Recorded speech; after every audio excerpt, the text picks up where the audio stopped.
Salut Gary. Salut Mathieu, Bonjour à tous. bienvenue dans notre premier épisode de podcast L'heure des coachs. Je suis ici avec notre cher Mathieu qui va bien sûr se présenter avec une grande joie. Alors bonjour à tous. Je me présente, je m'appelle Mathieu Riner et vu que Gary me laisse toujours me présenter en premier, aujourd'hui je lui laisse la primeur. Gary, à ton tour. Ah, c'est gentil, c'est gentil, c'est gentil. Eh ben écoute, je vais prendre la main, hein. Dans ce cas, vu que tu me forces la main, je vais la prendre, hein. Titre, Quand la porte est fermée, on passe par la fenêtre, n'est-ce pas? n'est-ce pas? Eh ben écoutez, moi je suis Gary Babo, j'ai 29 ans, je suis coach sportif indépendant, personal trainer depuis 2018, donc je suis diplômé d'un DocStats, entraînement sportif, fitness sport santé que j'ai passé à Orléans, région centre Val-de-Loire, à la région centre. Donc je suis personal trainer depuis 2018, en partenariat avec Basic Fit depuis 2018 aussi.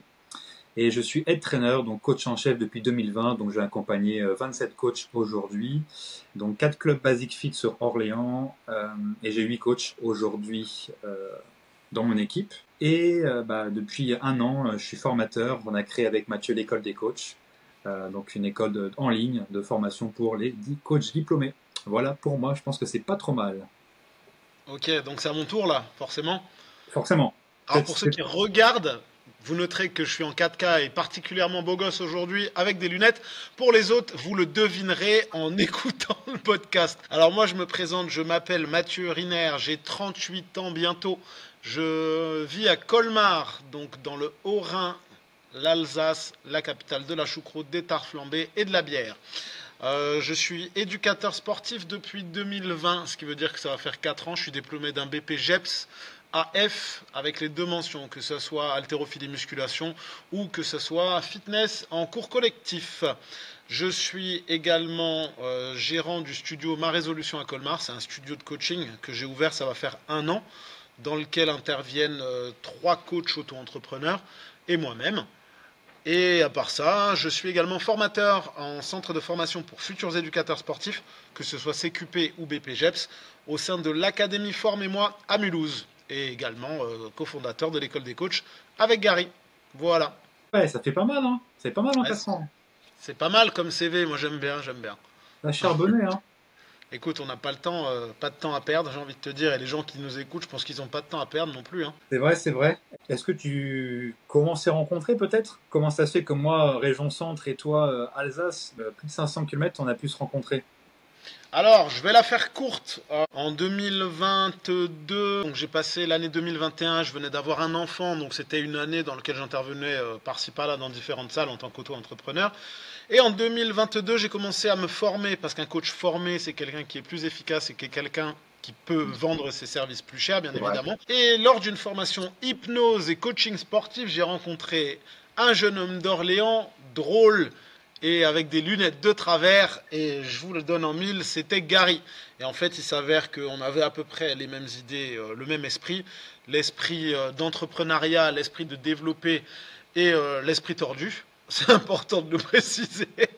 Évidemment. Et ben en fait, vu que le courant a super bien matché, on a continué à se former sur plusieurs autres formations ensemble, on s'est retrouvés et on a décidé de mettre notre expertise au service des autres pour créer l'école des coachs. Voilà. Ouais, t'as bien résumé, hein. On s'est rencontrés dans un week-end hypnose, formation hypnose. Ça partait en transe, voilà, en plein de choses rigolotes. Et surtout, et surtout, j'étais la seule personne qui était capable d'hypnotiser Gary et de lui faire faire la poule. Vidéo à l'appui, messieurs, dames, vidéo à l'appui. C'est ça, j'ai plusieurs accents dans un bar, j'ai été damso aussi, hein, si jamais vous voulez voir, hein, c'est sur la chaîne. C'est sur YouTube, hein, c'est sur l'internet, comme on dit, donc c'était quelque chose. Et après, Yes. le week-end à Chèvreville, tout ça, tout ça. Voilà, que du bonheur et que de très bons souvenirs. Eh Gary, j'ai envie de te dire, ne perdons pas de temps aujourd'hui.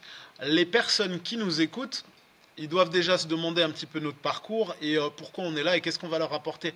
Est-ce que tu peux nous parler rapidement de ton parcours à toi, Gary Babo, coach sportif? Ça y est, il a fait premier accent, ça peut commencer le podcast. Buenos. Mon sportif, bah écoute, amoureux du sport depuis assez jeune. Quand j'étais, c'était football, hein. parce que moi je viens pas de la plus belle ville et du plus beau quartier du monde. Donc c'était football, hein, avec les copains en primaire, enfin maternelle, en primaire, etc.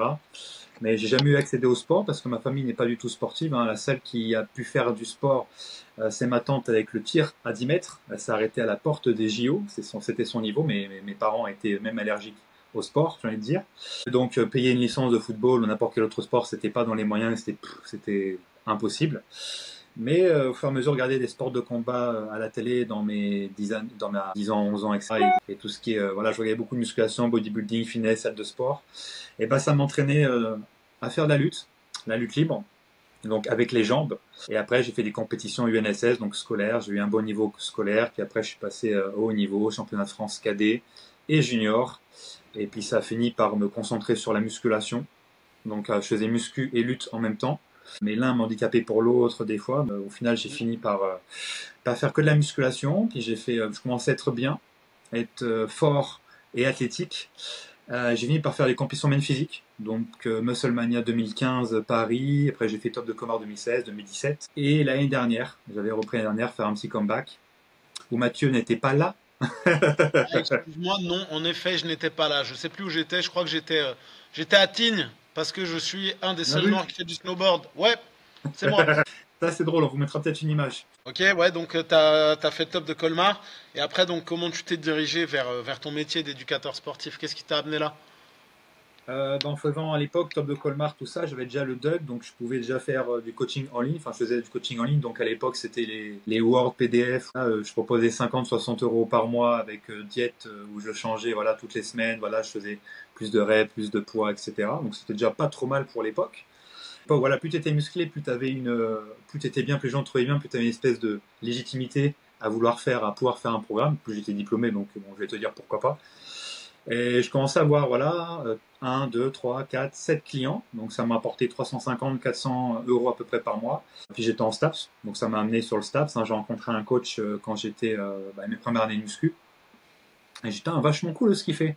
Et si je faisais pareil, donc son parcours c'était STAPS et BPGEPSAF, donc je me suis dirigé vers STAPS, ce qui n'était pas forcément dans ma lignée, parce que mes parents ils sont arrêtés très tôt à l'école, hein. J'ai un père électricien et une mère coiffeuse, donc ils sont vite arrêtés au CAP et puis au revoir. Donc c'était un sacré achèvement d'arriver à la fac.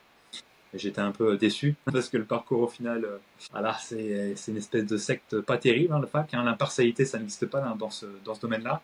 Mais j'ai réussi quand même. J'ai au rattrapage chaque année, quoi. Mais bon, au final, c'était pas plus mal. Et en troisième année, donc en L3, tu as le droit de faire un stage de tout un mois complet au mois de mars dans une structure, voilà, de ce que tu veux faire plus tard. Donc, je voulais être coach sportif indépendant, hein, je sais déjà ce que je voulais faire. Je sais déjà que le salariat, ça n'allait pas durer, c'était déjà dans la pente, voilà, c'était déjà pas une pente descendante. Au-delà de mes petits copains, de mes petites copines, de faire, voilà, sur Orléans, au cercle haltérophilie du truc, la salle de sport du quartier, etc. J'ai économisé l'été juste avant, parce que j'ai commencé de travailler à 20 ans seulement. Donc j'ai économisé tout l'été, donc j'ai travaillé, j'ai économisé, etc. pour pouvoir faire mon stage au Luxembourg. Donc à côté, je faisais de la photo. Donc j'étais merde, en agence de photo fitness. Et en fait, un super photographe avait un lien avec un autre super modèle. Et lui, en fait, il était coach de préparateur physique au Luxembourg. Donc ça m'a amené au Luxembourg. Et puis voilà, Metz, Luxembourg, voilà, tout ça. J'ai vu ce qu'il faisait. J'ai vu que j'étais en préparation pour le Top de Comar 2017 à ce moment-là. J'ai dû m'inscrire dans une salle de sport au Luxembourg. Et j'ai vu qu'en fait, je connaissais pas ce concept-là. Il payait par mois le droit d'accéder à cette salle-là et de pouvoir emmener ses clients ou de coacher à l'intérieur des gens qui y étaient. Donc voilà, une fois que je suis retourné sur Orléans, ça m'a pas choqué. Pour la petite histoire, pour faire courte, j'avais que des gars en coaching en ligne.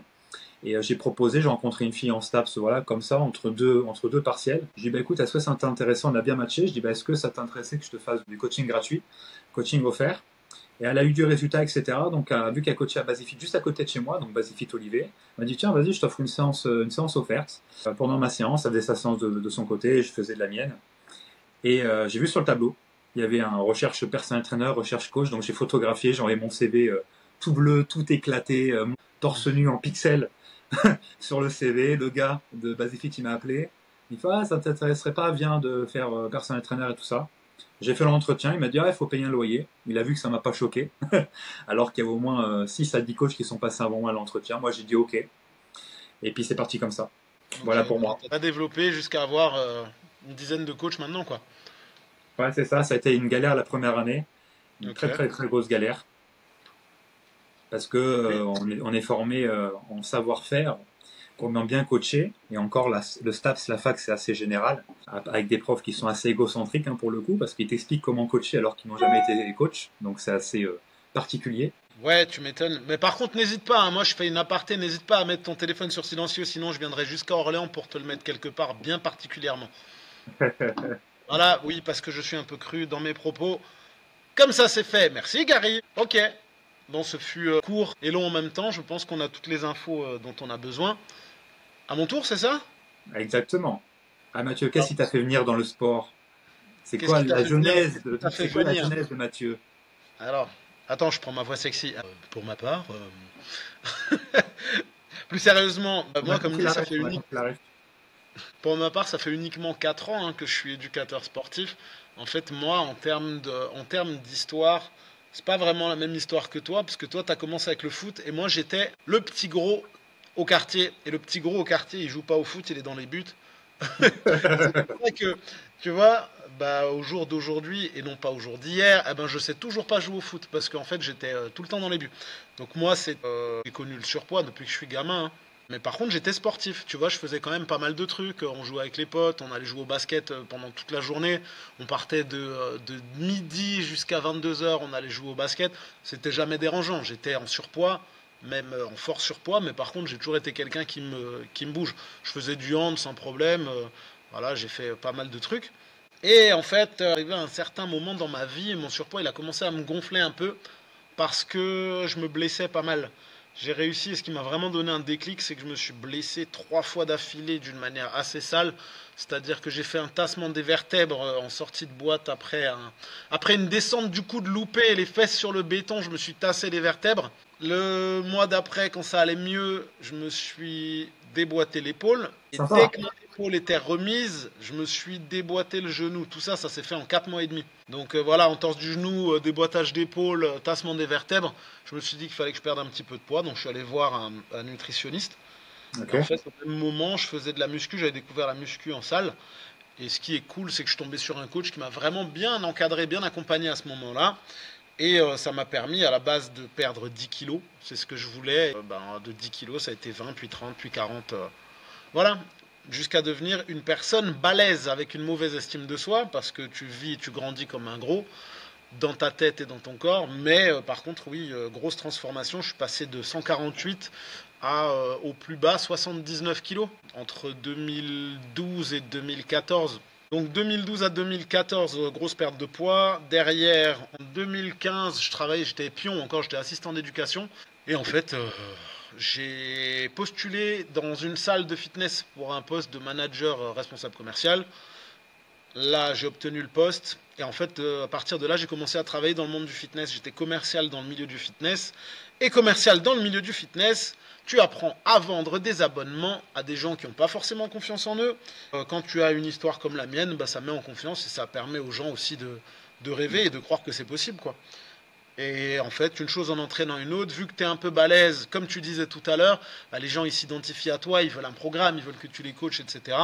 Et j'ai dû attendre quelques années encore parce que j'avais pas le financement. Je suis parti vivre à La Réunion entre-temps, mais on va la faire courte. Et en 2019, j'ai pu enfin m'inscrire au BPGEPS grâce à l'aide de Alexandra de l'Académie Formez-moi justement, qui est au top. Et je la dédicace, gros big up Alex, t'es la meilleure. Grâce à Alexandra, j'ai réussi à obtenir un financement et à passer donc mon diplôme d'éducateur sportif. Et de là, 2020, il y a eu le Covid. Waouh, génial. J'ai passé mon diplôme. J'ai coaché dans une petite salle du côté de Colmar. Et en 2022, voilà, ce qui s'est passé, ce qui s'est passé. On n'était pas forcément d'accord avec le responsable. Et en fait, j'ai commencé, je me suis lancé dans ma cave en personal trainer. Et Dans vraiment ta dans ma cave. cave? Comment Ouais, ça, ouais, ça, bon, ça après, se je fait veux dans pas ta cave? raconter. Ouais, la plupart des gens, ils connaissent déjà l'histoire, donc je vais pas me répéter. J'ai envie de Ah, faire du moi je neuf. sais pas, explique un peu ta cave. C'est quoi? C'est la Ouais, en Batcave ou fait, c'est la Matcave? c'est la mat cave. C'est comme la bat cave, mais en mieux et sans le B. Alors, en fait, j'ai quitté l'endroit où je travaillais. J'avais deux trois coachings, grand max. J'avais aucun endroit où aller. Je suis allé demander dans des salles est-ce qu'ils faisaient justement un système de loyer pour pouvoir coacher dans leur salle. Mais franchement, du côté de Colmar, ils n'étaient pas encore très au point là-dessus. Ok. Donc j'ai pris des risques. Je me suis dit, merde, j'y vais quoi. Donc j'ai pris ma cave, j'ai regardé, j'ai vu qu'il y avait de la place, pas trop de hauteur sous plafond, mais il y avait quand même de la place. J'ai chopé un TRX de chez Decathlon, j'ai acheté un sac de frappe de chez AliExpress, deux trois haltères chez Action et feu, c'était parti quoi. Et de là, j'ai développé mon activité suffisamment au point où les gens m'ont recommandé et les recommandations font que tu as de plus en plus de monde et le monde appelle le monde et finalement, une chose en entraînant une autre. En 2023, j'ai décidé d'ouvrir mon studio qui est juste derrière moi pour ceux qui regardent. Et maintenant, ça va faire un an, le 19 juin, ça va faire un an que j'ai ouvert le studio, ma résolution. Voilà, c'est tout. C'était vraiment cool. Merci à tous de m'avoir écouté. Mais justement, l'épisode de la cave, il est intéressant parce qu'il y a beaucoup de coachs qui attendent que toutes les étoiles soient alignées, qu'ils ont un beau local, qu'il fasse beau dehors, que ça soit à domicile, tu vois. Donc c'est intéressant d'aller peut-être un peu plus loin dans Moi, le ce que sens je de te tout ça. propose, à la limite, Gary, c'est que je trouve que de débattre là-dessus, ça pourrait être un sujet sur un prochain podcast. Tu vois, C'est vrai. vraiment, je voudrais vraiment qu'on rentre dans le détail là aujourd'hui. Je voudrais que les gens, enfin, tu me dis ce que tu en penses, mais que les gens nous découvrent, apprennent à nous connaître. Mais je trouve que c'est vraiment intéressant comme sujet et ce serait dommage de le bâcler sur un premier podcast, quoi. Qu'est-ce que tu en penses? Ah. Ouais, c'est vrai, j'ai noté ça pour les prochains, ouais, exact. Donc, Ouais. retenez bien que à venir, le sujet de la Matcave. La Mad Cave, on va faire une belle miniature avec marqué Mad Cave, c'est incroyable. Franchement, si tu me mets le truc comme Batman, là, le petit logo, avec le logo ma résolu. Mais en plus, je l'ai dans ma cave, tu vois, il y a vraiment le logo. J'avais fait mon logo, je l'avais dessiné, Et peint orange. je vais demander aux miniaturistes, aux miniamakers, je vais mettre ta tête et avec le truc de Batman, là, c'est sûr. Ok, ah bah, dans ce cas-là, il faudra que les gens votent. Moi, je refuse. Dites-nous en commentaire ou autre. Moi, je refuse catégoriquement cette idée naze. Merci de me soutenir, s'il vous plaît. Voilà, mettez des likes pour soutenir un petit commentaire parce que là, ça part. Par contre, je ne serai pas la cuite de Batman, hein. Je mets pas les collants, hein, c'est mort. Tu seras Robin et tu Ah, la Robin. fermeras. Ouais, non, plus sérieusement, non, arrêtons les conneries. Donc, non, ne likez pas. Je ne suis carrément pas d'accord avec cette idée de Batman. Je déteste Batman. Voilà, comme ça, vous savez tout de ma vie. Ok. Ok. Et Gary, puisqu'on a parlé un peu de nous, de notre parcours, de pourquoi et comment on est arrivé là, j'ai envie de parler de l'école des coachs parce qu'on a parlé de notre parcours séparé. Et Ouais. maintenant, parlons peut-être de nos parcours communs. Pourquoi l'école des coachs? Et c'est quoi l'école des coachs, Gary? Écoutez, l'école des coachs, c'est une école en ligne, j'ai envie de dire pour coach diplômé. C'est une école post-diplôme euh, où pour l'instant on a une formation donc qui concerne le business. Parce qu'avec Mathieu, on a fait un constat, c'est que malheureusement, je ne sais pas si vous avez cette statistique, mais 80% des coachs après le diplôme ne vivent pas de leur activité. Hein, c'est bien ça? 8 coachs Ouais, sur 10 ne vivent pas de leur activité. Malheureusement, parce que au CQP, IF ou même au BPGEPS ou même en STAPS, hein, que j'ai pu être, hein, je suis un fruit de STAPS, il n'y a pas une formation business en fait, tout simplement. Donc il y a le savoir-faire qui est là, et encore, ça dépend pour qui. Par contre, le faire savoir n'y est pas. Et le business, en plus, en France, en tant que Français, c'est un peu tabou l'argent. Moi, j'ai remarqué, j'étais jury d'examen du CQP la semaine dernière, puis il y a quelques jours. L'argent, c'est tabou. On en viendra tous à bout. C'est un peu la mission de l'école des coachs. ouais, on est d'accord. On est d'accord. Et j'ai Euh, remarqué au jury que j'ai pu faire le dernier jour que, en fait, tous les étudiants, tous les stagiaires, j'ai l'impression que voilà, moins ils parlent d'argent, moins ils en auront. Nous, justement, avec l'école des coachs, avec Mathieu, on est là pour casser ça et pour qu'enfin les coachs puissent, dès leur première année, gagner 35 000 euros dès leur première année. Ouais, Voilà on est l'objectif. d'accord. En fait, et franchement, là aussi, je trouve que c'est vraiment un sujet qui serait intéressant pour un prochain podcast. Le but, c'est vraiment de démystifier ça, quoi. Parce que c'est vrai que en tant qu'éducateur sportif, déjà de un, les gens me disent, ah, tu gagnes bien ta vie, ils sont là. Alors, Même après, pas, même pas. Ils disent quoi? Ils font ah, mais c'est quoi ton vrai job? oui, aussi, ouais, bon, ça, c'est à nous d'éduquer les gens par rapport à ça. Mais ce que je veux dire, c'est que les éducateurs sportifs, ouais, souvent, t'en as qui bug, qui bégayent, ils osent pas dire, ouais, je gagne bien ma vie. Après, je le répète, une fois que tu prends d'autres responsabilités, et je prends mon exemple, un studio par exemple, que tu vas te prendre un prêt ou quelque chose sur quelques années, là c'est un peu différent. Mais sinon, logiquement, si tu es coach sportif, que tu es auto-entrepreneur et que tu viens me bégayer en me disant tu gagnes 1 200 € par mois, arrête de te foutre de ma gueule et à un moment, sors-toi le doigt et fais ce qu'il faut, quoi. Tu vois, on a la chance d'avoir un métier, un savoir-faire il faut être capable de se vendre au bon prix, parce qu'il y a des prix sur le marché et c'est comme ça et pas autrement. Donc si tu es le connard qui te met à brader tes services et à foutre tous les autres coachs dans la merde parce que finalement tu sais pas vendre, donc tu te brades, Ouais. Non, c'est c'est c'est vrai. clairement, c'est clairement pas intéressant. Puis au-delà de ça, le constat que j'ai pu faire là, ces dernières semaines, c'est que à l'école française en général, on travaille beaucoup sur les compétences, mais on ne travaille pas sur l'amélioration des qualités humaines. Et c'est quand même très dommage, parce que les compétences, bon, bah, c'est bien d'en apprendre, et encore, c'est pas forcément les meilleures qu'on apprend, mais les qualités, on n'apprend pas. La mentalité française, c'est n'est pas de points faibles, fait en sorte de traiter points faibles pour que ça se devienne des points moyens, alors qu'aux États-Unis, notamment, c'est à des points forts, bah, va à fond dessus. Bah carrément, carrément. Bien En fait, dommage. souvent, souvent les gens sont des gens qualifiés, mais c'est des connards. Et Voilà. est-ce que ton client, il a envie que tu sois qualifié mais un connard, ou est-ce qu'il préfère que tu sois simplement humain et que tu aies tes qualités et tes défauts, mais que tu aies conscience de ça? Ça aussi, je trouve que c'est un débat super intéressant. Et puis paradoxalement, les coachs n'ont quasiment aucune confiance en eux. Mec, Paradoxal. alors que logiquement, tu es là, tu respires, tu vois, tu es censé respirer la confiance en toi. C'est ton travail, tu dois aider les gens et accompagner, je dirais même, les gens à avoir confiance en eux. Si toi-même, t'es pas droit dans tes godasses et que tu bégayes à chaque fois qu'on te parle, clairement, non seulement tu vas te faire marcher dessus, mais tu seras pas pris au sérieux, quoi. C'est ça, et c'est bien dommage. Et c'est aussi pour ça qu'on a créé l'école des coachs, et pour justement faire en sorte que derrière, il y a quelque chose de encore plus qualitatif que les compétences de base et les diplômes de base. Les diplômes, c'est bien. Les diplômes sont encadrés. Ah, ça, c'est mon petit bug. Ah, il est beau, il est encadré, voilà, super. Mais les meilleures formations, c'est celles qu'on fait après, celles qui comptent. C'est ça les meilleures. Ben, en fait, oui. Mathieu, j'ai rencontré en hypnose, et c'était une formation incroyable. On a continué avec PNL, incroyable la formation. Et ben la nôtre, c'était quelque chose aussi. Ben, en fait, ouais, carrément. Par rapport aux formations, déjà, de un, attention, on aurait dû mettre un truc, Gary, en début du podcast, à dire attention au langage cru.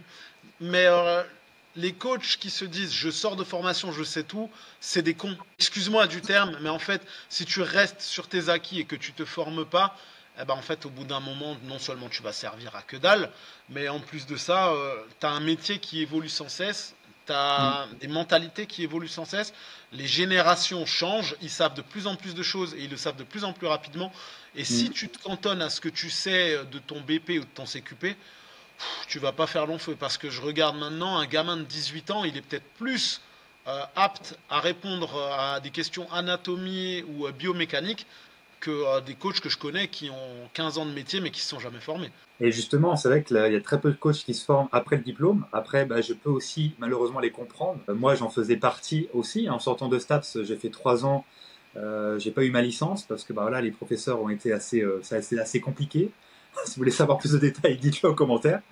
Mais après avoir fait 3 ans de STAPS avec une blanche, de toi, il y a personne dans ta famille qui était à l'UNIV, etc., etc. Donc personne ne comprend ce que tu vis. Derrière, tu as une mauvaise expérience avec l'université, avec la fac. T'as pas envie de te former. Et j'étais dans ce cas-là pendant un an. Et on me disait, à Basifit notamment, les partenaires managers me disaient, bah Gary, forme-toi, forme-toi, forme-toi. Et je disais, bah non, en plus, j'ai pas d'argent, enfin, j'ai pas cette priorité-là, en tout cas. Et après, première formation que j'ai faite, c'est plus d'un an après être rentré dans le milieu du travail. Et la formation que j'ai faite, d'après toi, c'est quoi la première formation que j'ai faite? Apprendre à fermer ça avec bouche. Pardon. Euh, je, je ne sais pas Donc, comme du vous tout. pouvez voir, Mathieu avale et suce des clowns. Hein. Il est très drôle aujourd'hui. Non, je le savais en plus. La première formation que tu as fait, je le savais, mais je me souviens plus. Vas-y, rafraîchis-moi la mémoire. Et bah, c'était du yoga vinyasa. C'est beau ça. Et franchement, bah, pour le coup, c'est pas du tout la bonne idée à faire parce que j'avais pas besoin de yoga. J'ai besoin de formation business, de formation qui allait m'apporter des clients. Se former en yoga, en crossfit, en kettlebell, voilà, des trucs comme ça n'a aucune utilité. C'est pas ça qui m'apportera plus de clients. Mais j'avais quand même passé le cap de payer, je sais plus, je crois que c'était 500, 600 euros pour un week-end à Rambouillet, donc pas très loin de chez moi, à 1 heure à peu près de chez moi. En plus, ça m'avait terminé, enfin, c'était incroyable. Et aujourd'hui, je m'en sers en personal training de temps en temps, mais c'est pas ça qui m'apporte de l'argent. Et justement, c'est là où je veux en venir. Pour le petite partie des coachs qui se forment après le diplôme, ils vont se former dans quelque chose de technique. Et ça, c'est une erreur. Alors, ouais, en fait, c'est une erreur parce que tu peux être technicien dans un domaine. C'est bien d'être technicien dans un domaine, Tout à fait. mais en fait, avant d'être technicien dans un domaine, commence par travailler sur tes lacunes. Et si t'es pas un vendeur, si t'es pas commercial, si tu ne connais pas tes points faibles, tes points forts, en fait, tu vendras que dalle. Et si tu vends que dalle et que tu vends pas tes services, ça te sert à rien d'être technicien parce que d'être technicien de que dalle, ça te rapporte que dalle. Tu vois, moi je connais des techniciens, je connais des mecs, ils ont bac plus 4 et ils bossent au McDo. C'est pour dire, d'abord commence à apprendre à vendre tes services et derrière deviens technicien et là ça devient intéressant. Parce que en plus du fait que tu sais te vendre, tu sauras te vendre et tu pourras te vendre plus cher parce que tu es justement un technicien spécialisé Mhm. dans ton domaine. Non, c'est vrai, et c'est pour ça que nous, notre première formation sur l'école des coachs, on n'a pas sorti kettlebell instructeur, on n'a pas sorti des formations dans ce sens-là. On a sorti notre unique et seule formation aujourd'hui, c'est sur vraiment le business, après le diplôme BP, STAPS, DUST ou CQP, comment tu peux gagner ta vie directement avec tous les trucs bien comportementés. On aurait pu faire plein de choses, hein. J'aurais pu faire yoga, j'aurais pu expliquer comment faire des bonnes séances type combat, type MMA, type boxe, type lutte, dans le sport lequel je viens, on aurait pu faire tout un tas de choses, mais on a choisi plus business parce que c'est une priorité que vous devez, si après l'écoute de ce podcast ou le visionnage de ce podcast, vous devez retenir une chose, priorité, business après le diplôme. C'est ça que vous devez retenir dans votre tête. On est d'accord. Parce que la sortie de diplôme, c'est très rapidement une grosse claque dans la gueule. Et c'est justement là où il faut s'accrocher. Parce que tu es là, tu sors de ta formation, tu crois tout savoir, mais d'un coup, toutes les questions que tu as, en fait, il n'y a plus personne pour y répondre. Et c'est là où tu te retrouves largué. Tu vois, ne serait-ce que comment je Ouais. fais pour récupérer mon diplôme, comment je fais pour me déclarer en tant qu'auto-entrepreneur, est-ce que je vais toucher l'ACRE, comment je fais pour l'URSSAF, est-ce que je fais le versement libératoire de l'impôt sur le revenu. Tout ça, il n'y a personne qui répond à ces questions-là. Et toi, tu arrives, tu ne sais rien du tout. Et la première des choses, c'est que tu es tellement largué que tu te dis, bon, ben, je crois que je vais prendre un CDI dans une salle et faire 25 cours par semaine. C'est ça. Et c'est souvent le début de la fin. Sachant qu'en plus, en France, la paperasse, déjà, ça peut te dégoûter, tu peux lâcher l'affaire très vite, hein. La paperasse, ça peut être compliqué si t'es pas aidé par des coachs qui l'ont déjà fait. Ça peut être très difficile, hein. Ça peut être très compliqué cette affaire, hein. Il y en a qui, et je le vois avec mes coachs, hein. La semaine dernière, on s'est vu pour refaire justement tout ce qui était déclaration d'impôt et finalisation du bilan. Waouh.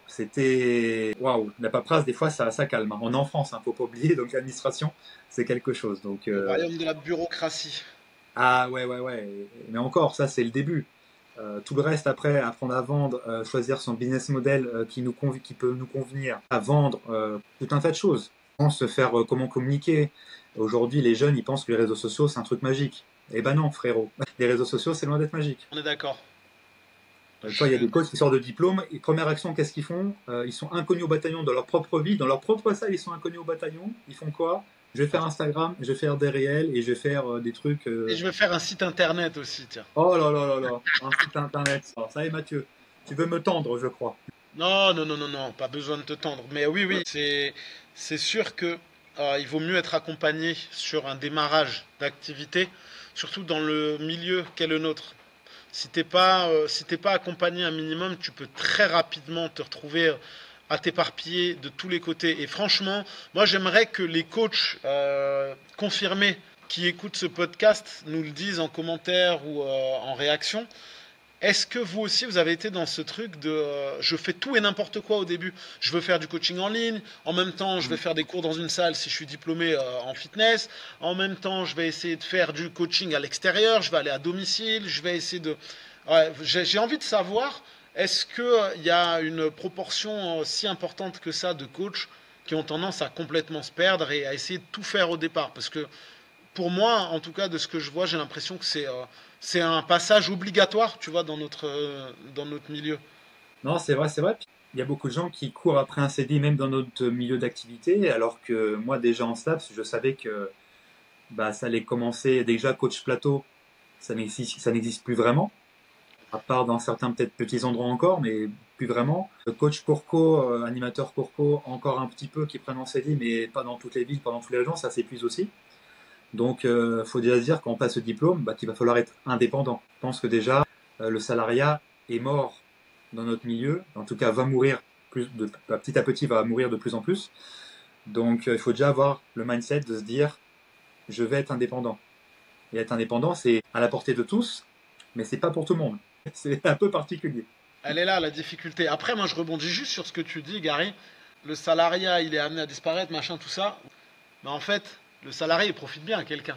Parce que quand tu es patron d'une salle de sport, quand tu Mm. as un coach et que tu le rinces à lui faire un max de courco toutes les semaines, tous les mois, et qu'en même temps, il te fait du plateau, ce qui veut dire que tu arrives à vendre un pseudo-coaching aux gens, alors que c'est juste un bilan, quoi. Et derrière, en plus, ton coach, il te coûte pas si cher que ça. Que s'il était indépendant, il gagnerait beaucoup plus. Mais toi, en tant que patron de salle, tu te gaves. Un patron de salle, ouais, excusez-moi les patrons de salle qui m'écoutent, mais on va pas se mentir. Un patron de salle qui a un employé salarié, mais c'est du bonheur, quoi. Mais malheureusement, quand c'est dans ce cas de figure que tu viens d'expliquer, bah, ça tient pas très longtemps pour le coach parce qu'il se voit un peu exploité, hein.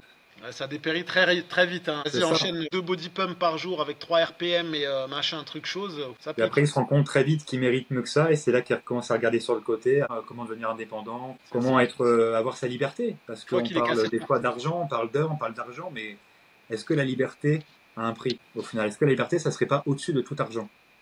C'est beau la vache, messieurs, dames, le quart d'heure poétique avec Gary Babo. Merci, Bon, merci, merci, merci. bravo Gary. Mais tu sais que ça fait déjà 33 minutes et que j'ai même pas vu le temps passer. Mais oui, mais tu sais bien qu'avec le temps passé avec moi, tu ne vois pas passer. Ouais, non, finalement, je vais y aller. D'accord, vous voyez, bah en fait, Mathieu, c'est le diable du binôme. Voilà, c'est Bad Cops. Non, absolument pas du tout. Vous noterez que j'ai un langage cru.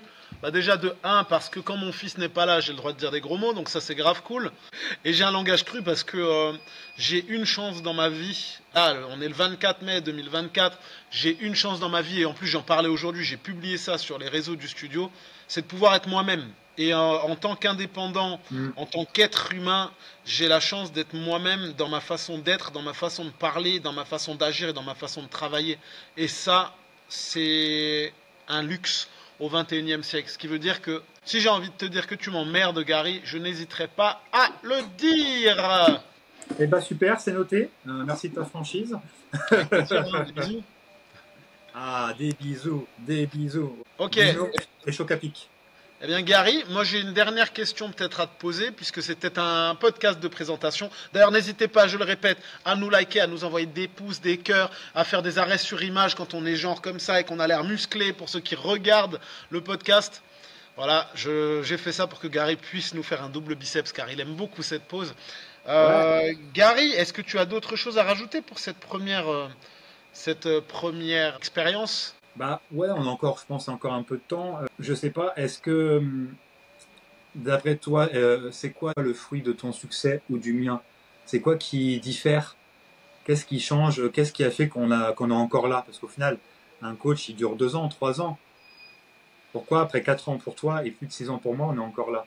Qu'est-ce qui fait qu'on est les bonnes personnes pour nous rejoindre au final, pour l'école de coach? Je dirais l'humain en premier lieu. Mhm. L'humain, Non. dans le sens où justement rester soi-même, mais être conscient des forces, des faiblesses de chacun, des failles de chacun, que ce soit émotionnellement ou tu vois. On n'est pas des abrutis qui sommes bloqués sur j'ai décidé de lui faire 20 squats et 40 pompes aujourd'hui et j'en ai Ah, rien à foutre, même s'il va pas bien, je lui ferai faire 20 squats et 40 pompes. Tu vois, ce côté humain, je trouve qu'il est super important. Moi, quelqu'un qui va pas bien, j'ai envie de parler avec lui, j'ai envie qu'il me raconte sa journée, j'ai envie de savoir pourquoi il va pas bien et j'ai envie ouais. de l'accompagner dans un mieux-être. Je suis pas là juste pour lui faire ses 20 pompes et ses 40 squats.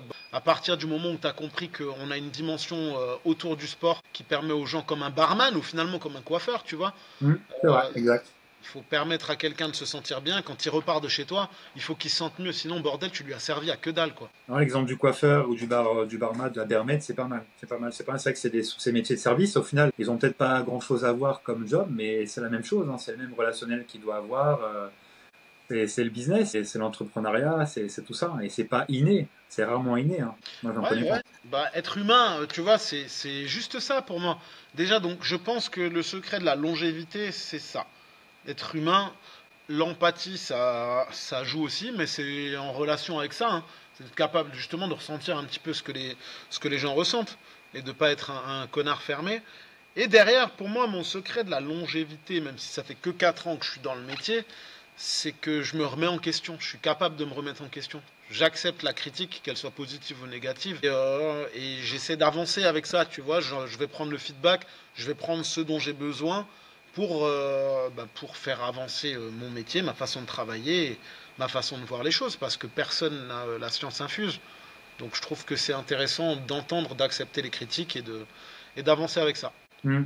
Ouais, avec l'humain, donc toi, c'est vraiment l'humain avant tout. L'adaptation, Ouais, voir la forme du jour, et surtout, ouais, se faire connaître, quoi. Si déjà dans ta salle, des gens te connaissent dans ta salle, et après on te connaît dans ta ville, c'est déjà ça. Parce que moi, je connais plein de coachs, ils sont pas du tout dans ce truc-là, et que si personne te connaît, c'est compliqué de te faire de l'argent et d'avoir des clients. Déjà, même les proches des coachs ne savent pas véritablement ce qu'ils font, la plupart du temps. ouais, on est d'accord. Et d'ailleurs, en parlant d'humain, tu vois, j'ai mon coaching de 16h. Il est 15h44 à l'heure où on Ah, enregistre. c'est J'ai mon beau. coaching de 16h qui arrive. Et je suis trop content de l'avoir. Donc je risque de m'arrêter une petite seconde et Gary fera un monologue en attendant pour que je lui dise bonjour. Gary, si tu devais nous faire un monologue, ce serait quoi? Ça serait, La ça serait, tirade ça de serait, Cyrano de Bergerac. quoi? La Ah, tirade de Cyrano Arnaud de Bergerac. Bergerac. C'est un rock, c'est un cap. Que dis-je, c'est un cap. Ah, faut connaître c'est Arnaud Bergerac. J'espère que vous avez la culture, hein, ceux qui nous écoutent ou ceux qui nous voyaient, parce que c'est quelque chose. Non, je dirais que les coachs, ce qui est important, c'est d'apprendre à vendre, surtout, à se vendre. Mais bon, sur la chaîne, il y a une vidéo qui va sortir de Mathieu, justement, sur la capacité à se vendre. Et si jamais vous allez à Colmar, du côté de Colmar, vous allez voir que Mathieu est absolument connu partout, hein. Il est connu comme le loup blanc, hein, sans Non, pas mauvais jeu de vraiment, non. mots, évidemment. Loup blanc, loup noir, je ne sais pas. C'est la dernière vanne raciste que tu fais, sinon je te fume. Oh, t'en as fait une au début aussi, hein. Ouais, mais moi j'ai le droit. Ah, Salut d'accord. Sabine. Regarde, en plein podcast, en plein live, tu Voilà, en vois. tout cas, pour le premier épisode, vous avez pu voir un peu la mentalité, l'état d'esprit qu'on veut amener sur ce podcast. Voilà, la petite touche spéciale de Matt et moi. Matt et Ouais, moi, hein, ma jeu de touche mots, vulgaire. hein, Ma Matt et touche- moi. Vous avez jeu de Oh, mots, vous pas mal. l'avez. C'est pas Double mal, c'est pas sens. mal. Attention, double sens, c'est un double deux sens. Attention. Ok. Donc voilà. Je pense qu'on est bon. T'as quelque chose à dire pour finaliser ce premier épisode?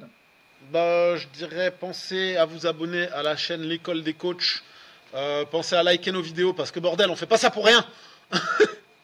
Pensez à liker, partager si vous avez des amis coachs qui ont besoin de se sortir un peu le doigt, qui ont besoin de se remotiver parce que les moments de doute c'est normal, mais le but c'est d'être capable de rebondir et d'avancer.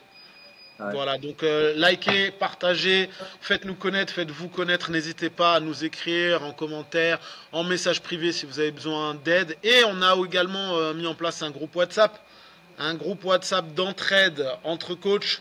Donc demandez-nous le lien en privé, comme ça on vous fait un petit retour. Et c'est avec plaisir C'est qu'on ça. échangera. Et si vous nous voyez sur YouTube, c'est directement dans la description. Vous avez tous les liens que Mathieu a pu dire juste avant. Exactement. Bah Gary, ce fut un plaisir.